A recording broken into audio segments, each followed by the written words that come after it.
Vijay sir, நம்ம உசைனி மாஸ்டரோட இறுதி சடங்கில் நீங்கள் கலந்துக்க வேண்டும் என்று உங்களுடைய ரசிகனாக, தொண்டனாக, மாணவனாக தாழ்மையோடு கேட்டுக்கிறேன். உங்களுடைய நிறைவேறாத ஆசை, 2 ஆசை.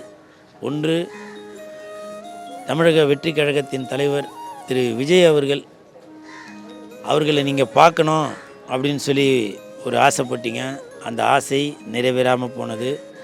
உங்கள் சார்பாக, உங்களின் மாணவர்களின் சார்பாக நான் ஒரு தாழ்மையாக வேண்டுகோளாக வைக்கிறேன். தமிழக வெற்றி கழகத்தின் தலைவர் விஜய் சார், உங்களது பாதம் தொட்டு கேட்டுக்கிறேன். உசைனி மாஸ்டர் அவர்கள் உங்களை பார்க்கணும் அப்படின்னு சொல்லி ஆசைப்பட்டாங்க. என்று அவர் துரதிர்ஷ்டவசமாக இல்லை. அதனால் விஜய் சார், நம்ம உசைனி மாஸ்டரோட இறுதி சடங்கில் நீங்கள் கலந்துக்க வேண்டும் என்று உங்களுடைய ரசிகனாக, தொண்டனாக, மாணவனாக தாழ்மையோடு கேட்டுக்கிறேன்.